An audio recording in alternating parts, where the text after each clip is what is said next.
I think I'm starting to get old.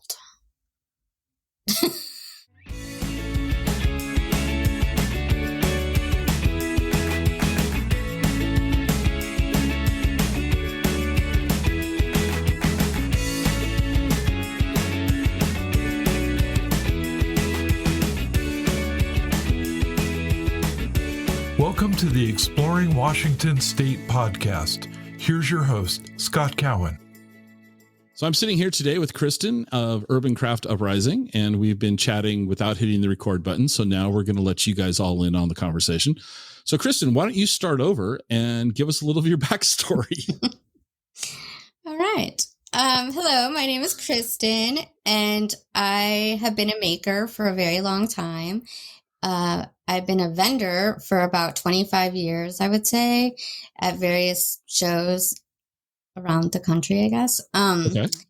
And then I opened a store in Seattle, downtown Seattle, next to the Moore Theater called Schmancy, and opened that in 2004. And then in 2008, I don't know if you remember, but it wasn't a great time. Ooh. And so I thought to myself, I need a job because the items that I sold were, did not feed you or were not necessary to living, Sure. but were really fun. So my friend Moxie, who was the president of Urban Craft at the time, she sent me a job description and said, "Hey, do you know anyone that might want this job, could do this job?" And I said, I could do this job. I do it for my store. It was for PR and marketing. And so I applied for the job and I got the job. And then through a series of events, there were 4 of us at the time. And then Moxie left to pursue, she got an installation at the Bellevue Art Museum, which was great, but obviously very time consuming. So she left. And so then it became 2 of us. And so at the time that I started, Urban Craft was one event a year. And then we've grown to, I'll probably talk more on before COVID times. Sure. We did over 30 events a year. You went from 1 event a year to 30. Yes. So. Yeah. Wow. Okay. Well, let me pause. I'd like to know a little bit more about your crafting background. So I'm sitting here and I'm cheating and reading a bio about you, but I see published books. I see this name that you don't hear very often, Martha Stewart, things like that. So how did you get started in crafting? What was the inspiration for you to start doing stuff? I mean, were you doing this as a little kid? And what sort of stuff do you like to do? What's your preferred medium to play around with? How's that? So I have done it since I was a little kid. I actually had my first crafty business when I think I was 12 or something like that. Whatever the age is between 5th grade and 6th grade. Okay. So I met some friends at a camp and we made friendship bracelets, which, were all the rage. Right. And so we sold them to campers.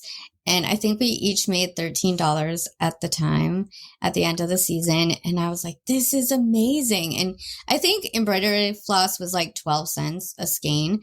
So, it fed my hobby, I guess. Sure. And I've done a lot of different kinds of crafts. So I guess I would consider myself an omni crafter, but I do these days seem to lean mostly towards crocheting, which are most of my books are about. And then what I sell at events primarily. Okay. And then, so let's talk about this whole, you totally glossed over that semi-famous, well-known, kidding, Martha. You were written Martha. You were written up on Martha Stewart. Mm-hmm. Yep. What did that do to you? I mean, did you get, I'm just curious because it's that's a huge name in the world of crafting and lifestyle. Yeah, I had gone to see Martha Stewart film a show in New York with my friend. I forced her to go with me, who lives there. And it was fascinating because we had to like wear certain colors of clothes. And, you know, when you come in, they like seat you based on all this, your clothes. And Wow. then we were there for the filming of a show and a half. So it was actually really, really fun. And it was so cool to see like TV production like that. I mean, Martha Stewart. So, you know, they gave you presents. My friend was joking. She's like, I'm going to do this all the time and like sell all my swag. Okay. And so obviously I have a huge love for Martha. And then the publisher that did the last book that I did technically is called Peanuts, like the Peanuts characters. Right. And so they said, you know, I didn't talk to Martha Stewart. Obviously. No, I know. I understand that. That would have been really cool. I figured you guys just went out and had coffee together. No, just I just want to like make her lunch maybe or something. Well, would you want to do that? I feel like I would because I like cooking and I feel fairly confident, especially in COVID times. Like I've elevated my game. So I think I'd be scared, but I would do it, you know, because maybe I could impress her. But so then the publisher said that they wanted to interview me for, I think it was their blog or their magazine. I can't honestly, that's horrible. Maybe it was both. I don't remember. It was a while ago. Mm-hmm. But, you know, it was kind of that moment where I was like, okay, I'm done. Like, I can die happy now. Like, I got cred on Martha Stewart. There you go. Yeah, it was pretty great. I don't know if it, like, did that much to my actual business or... Okay. But, yeah, I don't know if it, like, made me... It's just, like, fun to say that, quite honestly. I don't know if it's... And it seems, you know, cool to people. Right. No, I totally get that. I was just curious if it was what the Martha Stewart ripple effect might be, you know, it's interesting because I think not just in crafting, but in general, I think today with social media, we think if we can get an influencer of substance to acknowledge us, that our worlds will become different. Yes. And it doesn't, I don't think it really works like that. I think I'm a little old when it comes to that part. Like I've never really cracked the code of, you know, getting in the eyes of certain people. I think I was better when blogging was a thing. Mm-hmm. At first I was just like, what is blogging and why does anyone care? But then I kind of got on board and started a blog. And that is actually why I got book deals. Cause I never actually wrote a book proposal. So that was helpful, but I think we're past blogs now. And I'm just not a person that really wants to be on camera. And I think that's now the avenue that people are getting noticed more. I used to like reach out to better read blogs to say, could you promote my book? I'll do a giveaway or something like that. And that worked. I mean, quite often, but I think I'm starting to get old.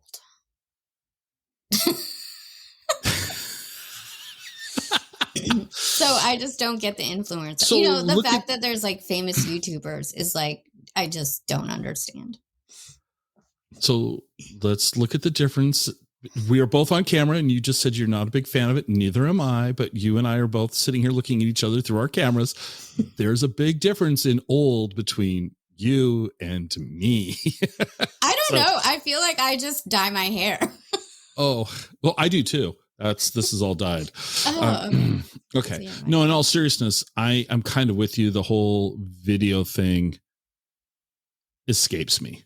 It just does. And I don't get it, which is why I'm doing a podcast versus saying, you know, a live stream where we're sitting and doing the exact same thing, but sharing our screens with the world. I just don't do that. But enough about that. So your background, your store, first off, Schmancy, what a great name. Thank you. I just got to say that was a cool name. What did you carry at that store? What was the type of stuff that you were carrying? So I started off. Was it fancy? Sorry. Well, Fancy was next door to me. So we were friends. And so Sally, who actually still owns Fancy and is still on 2nd Avenue. But I sold toys, vinyl toys. And Okay. so if you know the name Kid Robot or anything like that, Funko is here in Seattle or Everett. So a lot of people know them. So that kind of stuff. Okay. And then that was before like Kid Robot sold to Urban Outfitters. So it was a very small group of stores in the United States that sold that stuff. So it actually was pretty good for a while. I mean, I wasn't like I took the bus to work and walked to work and that stuff, but it was like paying for itself.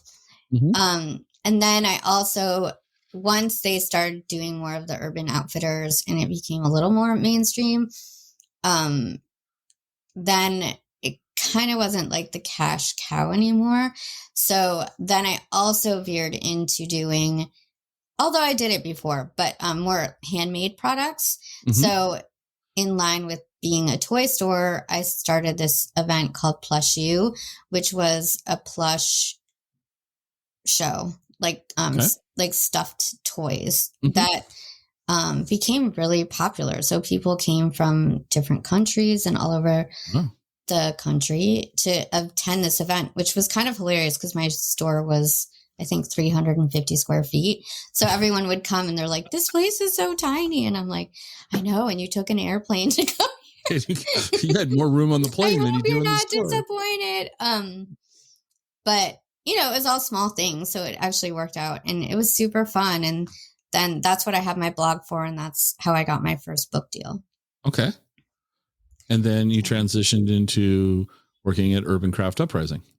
Yeah. So then that happened. And then as things continued to get busier for Urban Craft, it just, you know, and there was like people leaving and we weren't replacing people so much because it just seemed scarier, I guess. There had been some moments that weren't great for people. So then we decided to just try to do it, the two of us. But as our work grew, it was really hard to feel like you were stretched between your store and your job that actually was paying you more.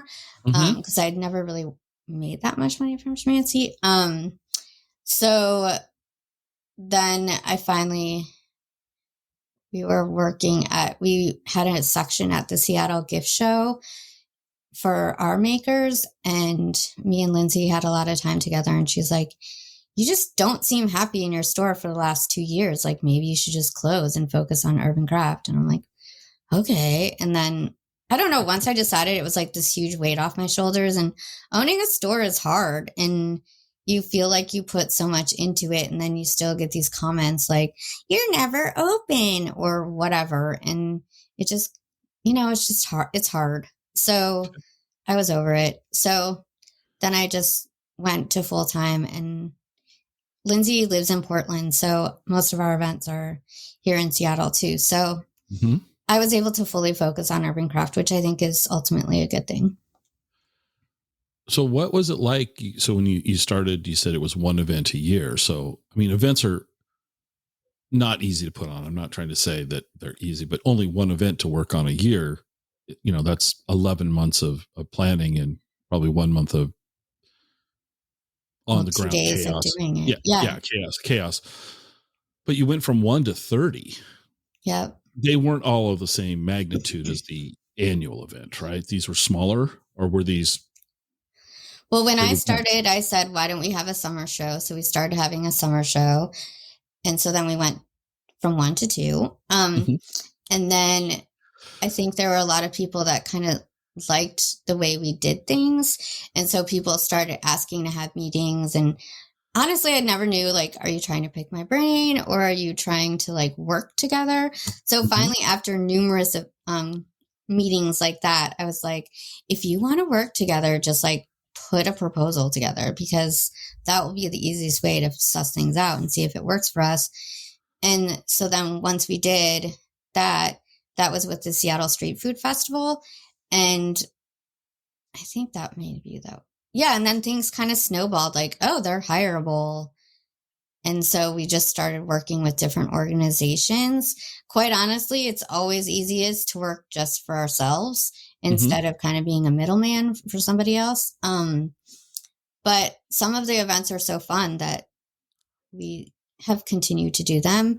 I think whenever we all learn how to live with COVID safely, because I don't see that going anywhere anytime soon, but we can still like do more, then I think we will think about how we work different, or we already have because of COVID. I think it shines some light on how much we work or worked, and how insane it was. And you kind of just never get a chance to like catch your breath. So I don't know. Now we're doing less, obviously, but it's COVID time. So we'll see what happens in the future. So you've got a couple of events coming up in the we'll call it the near future at the time of this recording. Yeah. Pick one to talk about first. I'll let you pick which one you want to talk about. So we're doing Gobble Up, which is both in Seattle and in Portland, but the event itself is the same. And so we do a food-based event, and we do those because way back in the day, we couldn't really have that many food vendors. And then we started getting more, and then with different rules with the exhibition hall, and it just became a very exploding category to the point where we're like, we aren't a food show, we are a craft show. So we decided to have a food focus show. So that's in November 20th here in Seattle, and then on the 13th in Portland. So if I was to attend, what could I expect to see at the Gobble Up event? Don't say food. That's too easy. What sort of, is this, just kind of, let's elaborate on that. So what I walk through the door, if you will, what am I going to be greeted with? So you'll be greeted with some of our volunteers, making sure you're vaccinated or have a negative test. And then you'll walk in, there's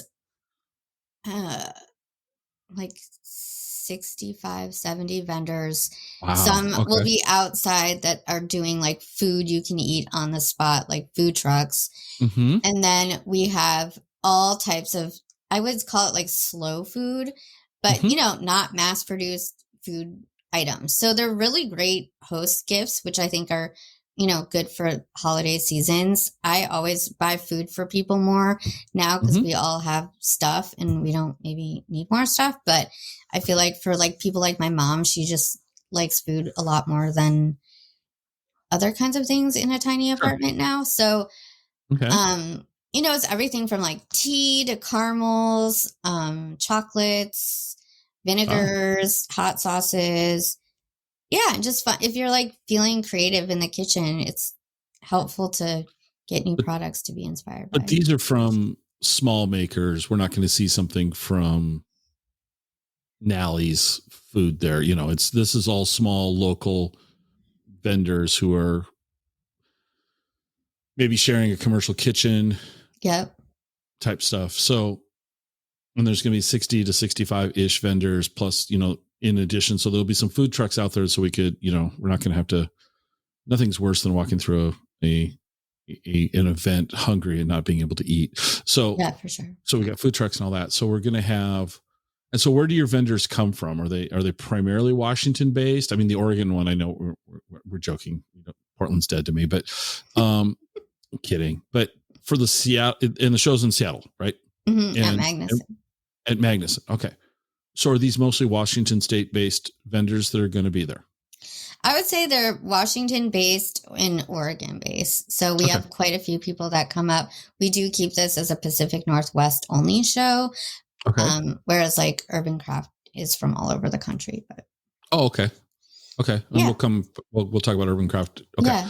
So, and the event runs, and we'll put a link in the show notes so somebody's looking at it on the website, they can get the stuff. But for somebody who's listening, like on their phone, let's give me the date and the times again so that they have that just in case.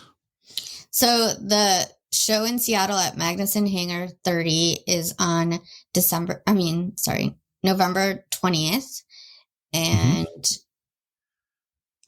oh my gosh, I should know the time. And she's stumbling, folks. I'm going to make fun of her while she looks this up. I think it's 11 to 6. I'm almost positive. And then same time for Portland. And the Portland date is, what is the Portland date? November 13th. Okay.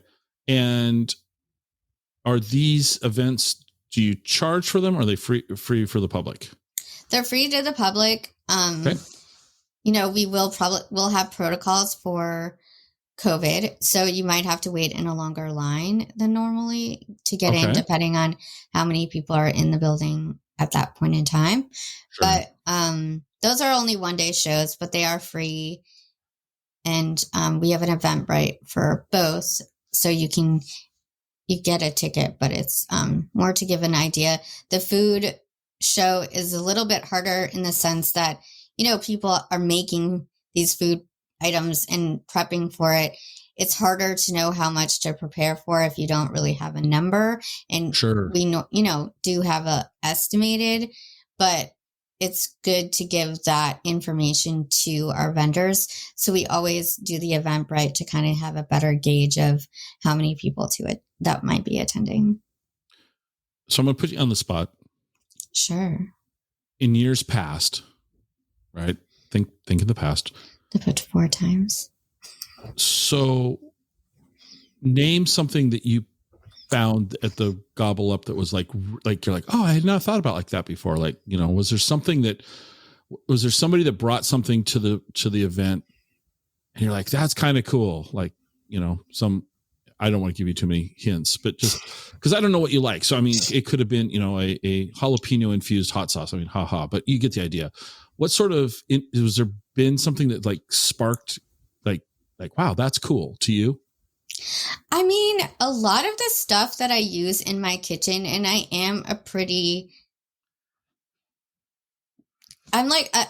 cook a lot now.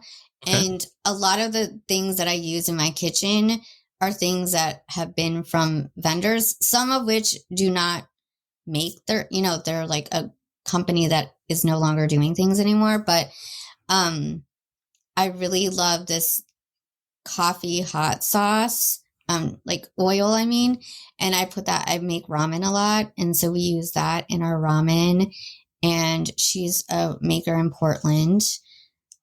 And then there's Elliot's adult nut butter, which is a peanut butter that you can now find at QFC and stuff like that. But it's so good. And I highly recommend all of them. But my favorite is the Thai one. So that's like, I eat it for peanut butter and jelly sandwiches, but then I also, will use it for cooking. So I want to tease you because I that's just the way I am to people, but I'm going to kind of give you back some of your words. You said you like to cook. I do. Right? But yet so far you've shared peanut butter jelly sandwiches and ramen. I'm just going to point out, not the ramen. I'm just going to point out that you've only mentioned peanut butter jelly and ramen. Well, I also really love these salts by Beautiful Briny Sea that they're at our Urban Craft Show, but their salts are amazing. And I use them like they have all kinds. So like, they have a lavender one. So when I make granola, I often put it in there. They also have a honey one that I put in my granola. And then they have like, I think I've mastered roasted baby potatoes, but you know, everything's about salt in my opinion. And salt's awesome. Something correctly. Yeah. So I think their French picnic salt is amazing, but they're not at Gobble Up, so it's kind of silly to talk about them, but I take a lot. I've like been baking more, so it's kind of hard to like, you know, there's less products for the baking world that are found at Gobble Up, but I also do a lot of cooking, and I feel like, I've like used shallot oil, from Way Kitchens, but I haven't seen them in a while. They moved to California, but I feel like there's a lot of stuff in our pantry that we've gotten from Urban Craft stuff. Okay. I was just teasing you. But I was just like, wait, you talk about cooking and then you just, the references of ramen and peanut butter and jelly, which are both fine. Don't get me wrong. I was just like, okay. I love peanut butter and jelly. Oh yeah, no, I totally. Yeah. And it's fancy ramen. Okay. All right. I love it. It's fancy ramen. It's not a packaged ramen. It's not okay. All right. So yeah. All right. But before we go into the Urban Craft Uprising show, we had talked about this before we hit record. So tell me about the origin of Urban Craft Uprising to the best of your abilities, because you weren't there when it started, but you've been there quite some time. How did this thing get started? There were some other people that started it. It was from my understanding, a pretty big group of mostly women, if not all women, that started it. Mm-hmm. I was a vendor at the first one. It was in a building in Soto that was kind of funky, but it worked. And there was a huge line before it started. And, I think they did an awesome job. It was just, I think, maybe a little bit of too many cooks in the kitchen, perhaps. And then only having one event. So they all spent their own money to make it happen. And I can imagine if you don't make any money, it's less motivating to keep going forward, especially if there were like too many cooks in the kitchen and people had different ideas. So there was some changes in the second year and then some changes in a few years after that. So yeah, that's how it all started. But I from a vendor's perspective, I thought it was such a good event, and you just looked out, before it started to this massive line, and it was just busy the whole time, and vendors were stoked. And I had been doing events for a while in Seattle, so I had seen some of my vendor friends that did not sign up and were like, damn, I just, it was new. I didn't know if it was going to be good or bad or what, but it definitely had some energy to it that I think was exciting, especially in the time of craft shows kind of resurging, because it's not like events haven't been around forever, but right. It was like an indie. There was something new and different and exciting about it that you hadn't seen in a long time. And there were, just a handful of other shows in the United States that you could probably rattle off at that time that were in business. So it definitely had a really cool energy that, you want to, as a vendor, I was like, I want to do this thing every time it happens. So, yeah. And then you came on board. And so let's just like flash forward to this year's upcoming, it's December 4th and 5th. Right. Mm-hmm. Yeah. I'm on your website. I'm reading. It's going to be at the Seattle Center Exhibition Hall. Yeah. 10 to 6 on Saturday and 10 to 5 on Sundays. Yeah. Okay. COVID protocols in place, all those things that, we're going to have to worry about. I'm going to show up and take a look on Saturday, let's just say. Okay. What sort of craft vendors am I going to find when I walk through the hall? I mean, honestly, at Urban Craft, you'll find everything. There's people that do furniture. There's people that do puzzles. Then we have the stand, jewelry, but I like to think that we have all different types of jewelry. And I feel like there's something for everybody, including your parents.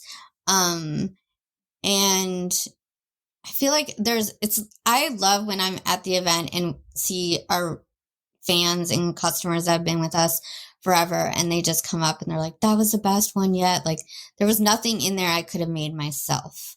And so I feel like they're just really good gifts. And last year was such a cluster cuss of a year that in our house, we love shopping with small businesses, and it's more fun to give those items as gifts. It's not, to me, even if I'm shopping with handmade people, for some reason, I just don't like it as much when I'm doing it online.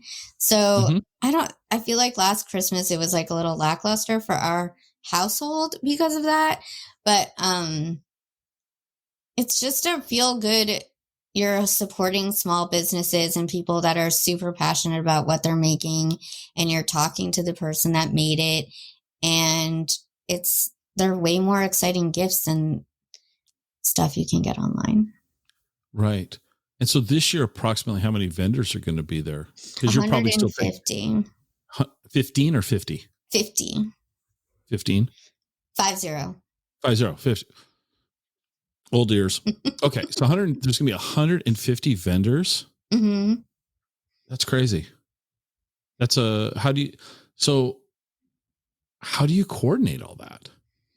I mean your hair's not on fire. I'm looking at you right now. Your hair does not appear to be on fire. My hair would be. but how? Yeah. So how does one coordinate 150 vendors for a 2-day event?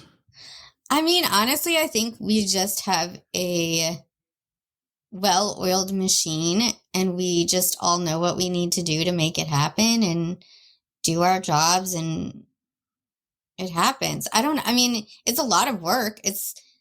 I make the map. It's always a part of my job that brings me to tears because it's so many logistics of what size booth you have. Do you want electricity? Do you want this? Do you want that? That part is really hard. I'm sure I'll cry at other times. I usually do. It's stressful, but it's also so rewarding when you see so many vendors that are just so happy. And I think we're really organized. So yeah, it's just kind of, I mean, if we do our jobs, it happens. And it's, I feel like there's a point in my job where I'm like, I haven't done enough to make this successful. And then I do some X, Y, or Z thing. And then I'm like, okay, we have done everything we can do to make this a success. And, right. We can't put guns to people's heads and make them shop with certain vendors or anything, and there is a part of that falls onto the vendor to have like a really good display and to be friendly and that kind of stuff. But I feel like we just pull it together and get it all done, and then it happens. It's like planning a giant wedding, I'm assuming, and then getting divorced and planning another one 6 months later, over and over and over again. Well, that doesn't sound like fun at all. I mean, that just sounds horrible. I mean, come on. And I don't know which is worse in that scenario, planning the wedding or going through the divorce, because weddings are stressful and divorces are no fun, having done both. Yeah, that's a man. So one of the things I love to ask people is, have you guys ever thought, and so I'm going to put you on the spot. This is a well, just let me get it out and then we can figure it out from there. Okay. So did you guys ever have any ideas that you thought, hey, if we do this will work great, that failed? Oh, yeah. And I asked because we always learn something. So what was an idea that you guys thought you'd try out, and then, it didn't work, but I'm sure you learned something from the experience. I feel like there's been a lot of little things that haven't worked. And then there's a lot of comments from vendors or customers that were like, oh, maybe that's a good idea. And then we do it and we're like, that wasn't a good idea. So a lot of people still make those comments and we're like, we did that. It did not work. So give me an example. Give me an example of something that was brought up like, hey, let's have live farm animals walking through the exhibition hall. Nothing could go wrong, type thing. We used to have music. I mean, this was before my times, but we had music. There was a fashion show, which I thought was super cool. But as a vendor, I did not. It was very distracting. It pulled all your customers away. It was really loud. So it was really hard to talk to people. We did an event this summer in Tacoma, and this had nothing to do with us, but we had to have a part of our vendors with the metro parks. And unbeknownst to us, there was a person that claims to be a street church person that came to sing, but then was very aggressive in talking about church stuff. Mm-hmm. And it was very anti like everything that we all probably stand for. So you could see some vendors like visibly disturbed. I was visibly disturbed. And we couldn't get rid of him. And so that was an eye opener of like outdoors versus indoors, because we've always done more indoor shows. So it's just like everything's a learning lesson. We try our hardest to like make vendors have the best experience we could, and we did everything we could in our power to get rid of that person. And apparently he's been complained about forever, but for some reason the police won't do anything about him here. So, you know, I think there's a lot of learning lessons, but I feel like luckily there's been, I mean, my biggest fear is like someone showing up that paid for a booth that never happened to get on any of our paperwork, and then they're not on the map or something like that. But has that ever happened? No. It's just like it's your fear. A huge fear of mine. And I mean, people have been mistaken and think they have a booth, but they never paid for it. So that's their problem. You know, that's their mistake, not ours. But nothing has been catastrophic, luckily. It's just like some things haven't worked and some things have. And I think that's also, as from a vendor perspective, as a vendor myself, like there are certain shows I personally will not vend at that maybe another person would do great at, but I don't like doing events where the craft part isn't the main event. Like I did Maker Faire a long time ago in San Mateo, and it just wasn't, for how many people they get through those doors, it didn't financially pay off as much as I thought it should. But then there's other people there that probably do great and love it and do it every year. But, you know, I think there is a responsibility for vendors to, you know, pick and choose what they want to do that works for them. But I don't luckily think any of our learning lessons have been catastrophic. Okay. In an average year, and I know with COVID, it's a little hard, but how many people attend one of these events over 2 days? So we've had, I think one year we had like 15,000. We have it like 2.5 years because we have a preview night on Fridays. So that's from 5 to 9. And I would say probably on average, it's more like 10 to 12,000. And I don't always feel like if something's more crowded, it doesn't mean necessarily you make more money, because often the crowds just like make it frustrating for people and they leave faster. So if it's like a good amount of people, then people feel like they're involved in something that's fun, but then they also have the opportunity to like stay and really see every vendor and then even do like a lot of walkthroughs again. So, but I would say that was like our average. 10 to 12,000 people walking through. Yeah. And at the Sales Center exhibition hall, does that hall hold it fairly well? That's a pretty comfortable amount of people, right? I mean, it's crowded, but it's not, and the times are different. So like a lot of people come at the very beginning. So I would say if you like absolutely hate crowds, you should come after 3:00. Things kind of die out a little bit then, but you know, it's all hard to say now. I don't know what to expect, quite honestly. I know. And that's kind of the fun part of it too, though, isn't it? I mean, terrifyingly fun. Yeah. As you're planning an event and now we've got, like you said earlier, we're all just kind of adapting our way to what our current normal it looks like. Yeah. It changes seemingly hourly, but anyway, we won't go there. What else should people know about urban craft? I mean, I don't know. Like, if you love supporting small businesses and you love people that are passionate about their jobs, I feel like it's a great place to be. I'm sure that there's a lot of hesitations with what to do in COVID times. I cannot rest assured everyone will be safe, but we are doing everything in our humanly, in our power to make sure there's adequate ventilation and, everyone's required to wear a mask and, there's certain things we're not going to do this year, like having alcohol on Friday night, because it just seems like something where people would carry that around more and then not wear a mask.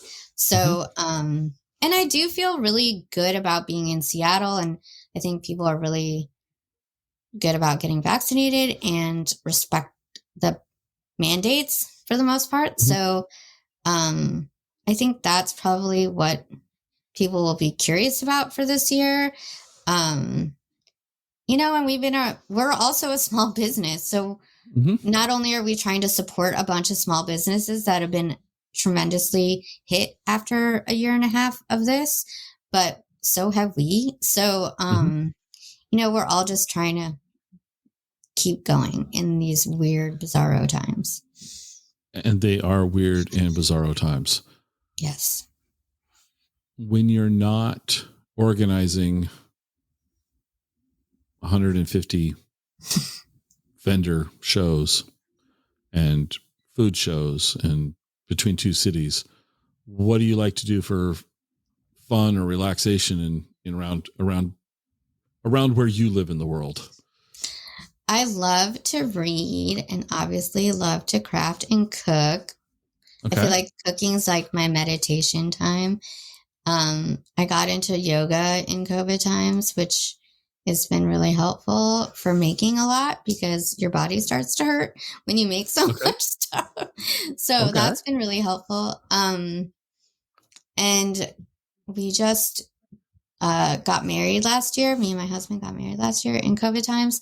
So we didn't have a giant wedding. So we saved a bunch of money and went and bought a camper instead. So we just got back from our honeymoon and that was great. And it was a good reminder to go outside and explore the world around you. And I feel like we live in such a beautiful place that I hope to do that more. So when we talked earlier, you guys had gone back to Ohio, right? And is that where you kind of started the journey back this way? And we only want to talk about Washington here, but along that journey, was there where did you guys go? What was something interesting you saw along that journey from Ohio back here to Washington? Oh man, there was a lot. I mean, we really wanted, when we were coming back, we really were aiming to get to Colorado and Utah, but we decided to do both would be too much with time. But we went to Arrow Rock, Missouri, which I did not know of. And it was adorable in this historic town. And there's 63 people that live there. And I definitely don't want to be one of those people that lives there, but it was really cute and had like a bar and the post office was adorable and only open on Saturdays. So that was a really cute town and the campsite there was really nice. So that was like probably the most shocking place we went to or unexpected place. And then we went to some ski towns. Sure. I had gone to Telluride like 25 years ago or so, and it's definitely way fancier than it used to be. But I was going to say it's changed, hasn't it? Yeah. I was like, whoa, okay. Well, good thing we're only here for a day. Right. We saw John Favreau. That was fun. And then, we went to Sun Valley too, which is another fancy ski. Sure. But I was shocked at how not fancy it felt. Like I really expected it to be like Whistler or Telluride after going there. But my husband's cousin lives outside of there. And so we went into town a couple times and I was like, wow, it's all like cute and not so bougie as I thought it would be. So bougie. Okay. I get it now. You get it. Okay. How about coffee? Oh, yes. So so before we went, I was saying we should do something like we eat something like my husband loves donuts. So I was like, we could eat a donut in every state, but then that sounded like a really bad idea. So then Actually, that sounds like a really good idea. I mean, that's for him as a runner, he could probably eat all the donuts, but I did not want to do that. So then we decided then I started looking up coffee, and I had already said, like, I think I'm just going to give up coffee for while we're gone, because I just thought it'd be like a coffee wasteland, quite honestly. But I managed to find really good coffee shops in like almost every weird, bizarre place we were. There were a few that were like not the best, but for coffee, I'm a total coffee snob. So, you are a total coffee snob? Yeah, yes. So, okay. But I was surprised, like, I can't have dairy. So I was surprised that every place we went to has oat milk now. And that was cool. And we found some really great, like, Bozeman. We had like the really good coffee there. And yeah, just all over. It was crazy. So how about in Washington? Where do you go for coffee? Well, drop some names. I really like Herkimer. Okay. I really like Victrola. That's we go to Bluebeard because we live in Tacoma. Okay. So that's probably our favorite here in Olympia. Where in Olympia? The Olympia Coffee. Olympia Coffee Company? Yeah. Okay. I like them. But there's less to choose from in Tacoma than Seattle. There's an Olympia Coffee Company. Isn't there an Olympia Coffee in Tacoma? Yeah, it's on Proctor. Yeah. So we go there, and then I really like Fresh Flowers because I really like their baked goods. Okay. So yeah. All right. And so when you drink coffee, what are you drinking? Although you already ruined it as far as I'm concerned because you added something to. I just drink black coffee. So you do. I tease you. What are you drinking? I'm What's a your latte drink of choice? person, and honestly, I can only have one shot, or I'll like punch myself in the face. So I can't have too much caffeine.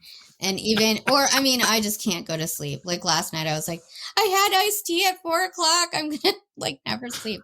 And luckily yesterday I did. But there have been nights, even with like a couple chunks of chocolate, I'm like, I didn't sleep that well. So you're really sensitive to caffeine. Yeah. And I also battle with insomnia. So it's like, I have tried to take that sleeping thing seriously because sleep is good. Sleep is good. How about food in Tacoma? What are you finding? I mean, I know with COVID, we're not going out as much, but Tacoma has improved a lot. And I got in trouble for talking bad about Spokane reportedly on an episode. So I gotta be careful I don't talk bad about Tacoma right now. And I grew up in Tacoma. I lived in Tacoma. But like the whole Proctor district, 6th Ave, there's a lot of things going on. The Hilltop area is changing a lot too. There's some really cool stuff there. What have you guys stumbled across in your shopping travels? Like whether it's finding interesting places to buy food or go out to eat, what have you found in Tacoma? Honestly, we moved here right before COVID, more or less. So we haven't gotten to explore Tacoma as much as we would like to, but we've had great Indian food, and especially for takeout, because I don't know what your takeout experiences have been, but sometimes it's like I've heard of really long waits, or, the food is cold or just not as good. But Gateway to India on 6th Avenue was great, and everything was hot and it was really good. So we really like that place. There's a Vietnamese place on 6th too. And there's a really amazing mochi donut place in Gig Harbor that we've paid to go over there just for their mochi donuts called so Milk View. You paid the toll to go over the bridge to get donuts. Yes, they're so good. I mean, we have to get like a dozen when we go, but to make it worth it. But it's really, really good. And then what else? I mean, there's like the Tiki Hut is close to our house, and they have great masubi. Really? Yeah. I have not heard of that one. Okay. I mean, you have to like, we threw the dice, and it was shockingly delicious. And so we've told a lot of people to go there. And then we love the Red Hot, that hot dog place. Okay. All right. Yeah. I could talk about food forever in Seattle, but I've had more experience. Well, give me a couple of Seattle places. That's okay. I'm a big fan of Revel and Jewel in they're both in Fremont. I just think they make amazing dessert and amazing food. I just think they're really good. Yesterday we went to Dumpling Generation in Edmonds, and I love dumplings, and that place is great, but I also obviously love Din Tai Fung. Oh my gosh, there's so much in Seattle. But it's almost like overwhelming. So I don't know, quite honestly, like you go out to eat so much, then in COVID times, I just started cooking more because I was really scared of COVID. And now half the time I'm like, I'd rather just cook food. Interesting. Okay. So, right. We have sadly not gone out that much. Well, and here we don't either. And you have Pie Bus, though. That place is cool. Yeah. Pie Bus is cool. And there's some cool stuff here. Don't get me wrong. But part of the reason I always ask about coffee and food is because I'm missing it over here. I just can't. We just don't have the selection and the number of choices that you do over in Puget Sound. And so it's always like, oh yeah, add that to the list for next time I come over to go try something different. Yeah. And so I've got my places that I would always go, the tried and trues, but it's like, I think it's better to like listen to people like Dumpling Generation. I had not heard of that. Now I will have to go try that next time I'm in. Okay. See, so I wouldn't have necessarily gone and tried it without your bringing it up. Yeah. Now, if I have a bad meal, I'm going to call you at 3 a.m. to let you know, because you've got insomnia. You'll be awake. Yeah. You'll be. No. Have you gone to Ed Rama in Tacoma? I haven't. That's like the nicer restaurant. It's really adorable. I love it in there, and they have really good food. We have not gone there since before COVID times. And then what is it? And Wooden City Pizza is really good in Tacoma too. I haven't tried that either, and I do love pizza. Oh wait, it's not called pizza. It's just Wooden City. Sorry. Wooden City. Okay, I have not tried that. I actually do make a list in it, and then I kind of like, okay, next time I'm in Tacoma, let's go check these places out. Yeah. Although it sounds like I'm going to have to go to Gig Harbor for donuts. You should. Okay. There's the biggest endorsement of this episode, folks. Gig Harbor. Milkview Donuts. All right, there we go.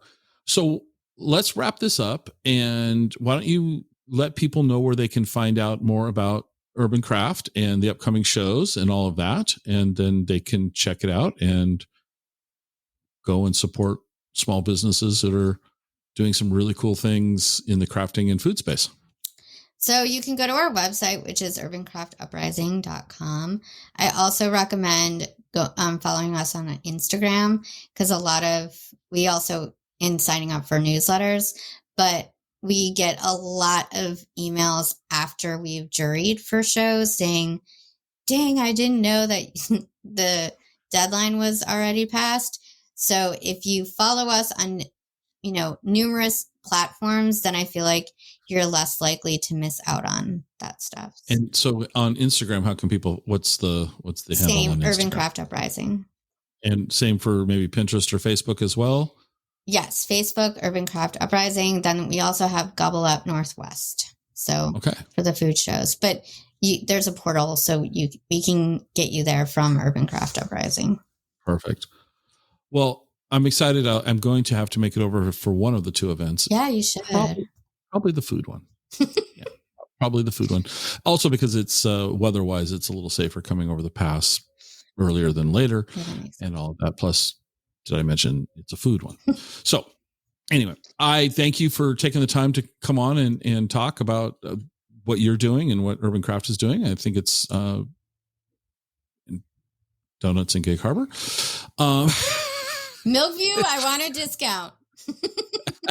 There you go. We'll put a link to them in the show notes too. How's that? Awesome. Well, thank you so much. And Thank let you. me ask one last question. One last question. Is there anything I should have asked you that I didn't?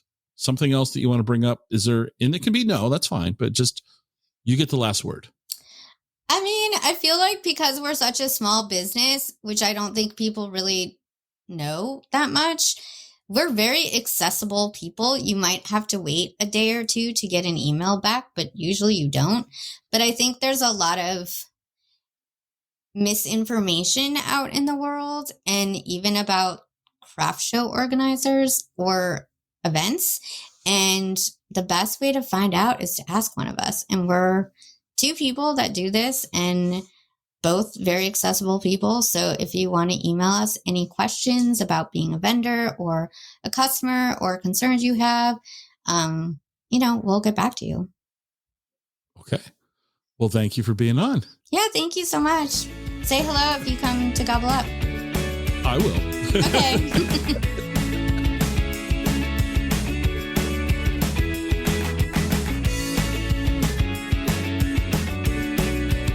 Join us next time for another episode of the Exploring Washington State podcast.